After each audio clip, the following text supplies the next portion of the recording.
സുഹൃത്തുക്കളെ, ഇന്ന് നമ്മൾ ഒരു എൻജിൻ സ്റ്റാർട്ട് ചെയ്യാൻ പോവാണ്. നമ്മൾ KVR ഗ്രൂപ്പിലുണ്ട് തോന്നുന്ന അദ്ദേഹത്തിൻ്റെ പേര് യൂസഫ് ഖാൻ. അദ്ദേഹത്തിൻ്റെ എൻജിൻ്റെ വർക്ക് കഴിഞ്ഞു, ക്രാങ്ക് വെയിറ്റ് കൂട്ടി. നമ്മളിപ്പോൾ ചെക്ക് ചെയ്യാൻ പോകുന്നത് വെച്ചാൽ ഒരു കാര്യം പറയാൻ പോകുന്നത് വെച്ചാൽ അതിൽ നമുക്ക് കിട്ടിയ വണ്ടിയുടെ ഒരു ഇതാണിത്. ഇതുണ്ട് നെട്ട്. ഈ നെട്ട് അവർ സിസിൽ വെച്ച് തട്ടിയിട്ട് ഡാമേജ് ചെയ്തേക്കണം. പ്രിയ സുഹൃത്തുക്കളോട് ഒരൊറ്റ റിക്വസ്റ്റ്, ഇത്തരം മെക്കാനിക്കുകൾ നമ്മൾ ചോയ്സ് ചെയ്യുമ്പോൾ ഒരു കാര്യം മനസ്സിലാക്കണം. ഇത് ഈ ഷാഫ്റ്റ് ഇത്രയും നീളത്തിൽ വരുന്ന ഷാഫ്റ്റ് ഏകദേശം ഒരു 5-6 ഇഞ്ചോളം പുറത്തേക്ക് നിൽക്കുന്നുണ്ട്. ഈ ഷാഫ്റ്റിൻ്റെ ഈ എൻഡിൽ നിൽക്കുന്ന ഇതെന്ന് പറഞ്ഞാൽ അത്യാവശ്യം ടോർക്കുള്ള ഒരു ബോൾട്ടാണ്. ഈ ടോർക്കുള്ള ബോൾട്ടിന് ഇതിലിട്ട് തട്ടിക്കഴിഞ്ഞാൽ ഈ ഷാഫ്റ്റിന് ബെൻഡിങ് ഇല്ലെങ്കിലും ഇതിൻ്റെ ഉള്ളിൽ വരുന്നത് ബോൾ ബെയറിംഗ് ആണെന്നുണ്ടെങ്കിൽ ആ ബോൾ ബെയറിങ്ങിന് ഫസ്റ്റ് അടിയേൽക്കും. കാരണം ഓൾറെഡി ഈ ലെഫ്റ്റ് സൈഡിൽ വരുന്നത് ബോൾ ബെയറിംഗ് ആണ്, അകത്തെ റോളർ ബെയറിംഗ് ഉണ്ടാവുള്ളൂ.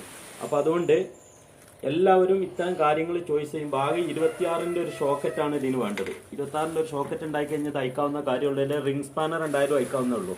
ഇത് കണ്ടില്ല, ഇതുപോലെ അടിച്ച് ഇതിപ്പോൾ നമ്മൾ ഇതിൽ ഇൻസ്റ്റാൾ ചെയ്ത് കഴിഞ്ഞാൽ അടുത്ത ഒരാൾ കാണുമ്പോൾ സ്പാനർ തിരഞ്ഞിട്ട് കണ്ടില്ലെങ്കിൽ ഇതിനെ സിസിൽ വെച്ച് തട്ടും.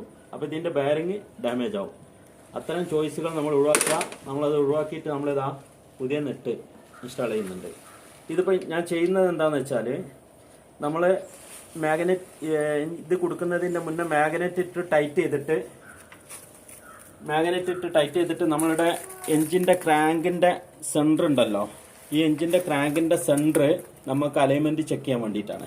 അപ്പോൾ നമ്മൾ ചെക്ക് ചെയ്യുന്നത് എങ്ങനെയാണെന്ന് വെച്ച് കഴിഞ്ഞാൽ ഈ മാഗ്നറ്റ് ഇവിടെ മാക്സിമം ഫുൾ ടൈറ്റിൽ നിർത്തിയിട്ട് വെർനിയർ ഉണ്ട് നമ്മളതിൽ. വെർനിയർ വെച്ചിട്ട് നമ്മൾ എന്ത് ചെയ്യും, ഈ ക്രാങ്കിൻ്റെ ക്രാങ്കിൻ്റെ ഒരു നമ്മളുടെ പിന്നിൻ്റെ പിന്നിടുന്ന ക്രാങ്കിൻ്റെ നമ്മളുടെ കണക്റ്റിംഗ് റാഡിൻ്റെ ഒരു സൈഡിൽ നിന്ന് എൻജിൻ കേസിൻ്റെ ഒരു സൈഡിലേക്ക് വരുന്നത് എത്ര ഗ്യാപ്പാണോ അതേ ഗ്യാപ്പ് മറ്റേ സൈഡിലും വേണം.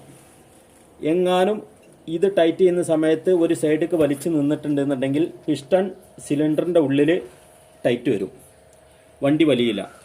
ഓക്കെ, അപ്പോൾ അതുകൊണ്ട് നമ്മളത് ഇൻസ്റ്റാൾ ചെയ്യുന്നതിൻ്റെ മുന്നേ തന്നെ ഇൻസ്പെക്ട് ചെയ്തിട്ട് ചെയ്യാം. മെക്കാനിക്കൽ എല്ലാവരുടെ കയ്യിലും ചിലപ്പം വെർനിയർ ഉണ്ടാവില്ല. അപ്പോൾ അണ്ടർ ബോറിങ് ചെക്ക് ചെയ്യുന്ന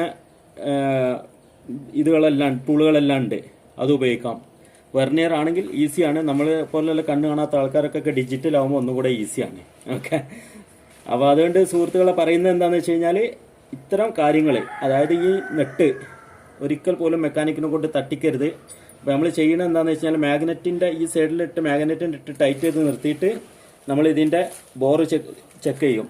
ഡിസ്റ്റൻസ്, ഈ ഡിസ്റ്റൻസ് രണ്ട് സൈഡിലേക്കുള്ള ഡിസ്റ്റൻസ് ഒരേപോലെ വരണം. എങ്ങാനും ഒരു സൈഡിലേക്ക് കൂടിക്കഴിഞ്ഞാൽ പിസ്റ്റൺ ഒരു സൈഡിലേക്ക് വലിച്ചു നിൽക്കും. അത് വരാതിരിക്കാനാണ് നമ്മളിത് ഇൻസ്റ്റാൾ ചെയ്യുന്നതിന് മുന്നേ തന്നെ ഇത് വെച്ചിട്ട് നമ്മളുടെ മാഗ്നറ്റിക് വെച്ചിട്ട് ടൈറ്റ് ചെയ്തതിനു ശേഷം നമ്മളത് ചെക്ക് ചെയ്യും. ഓക്കെ.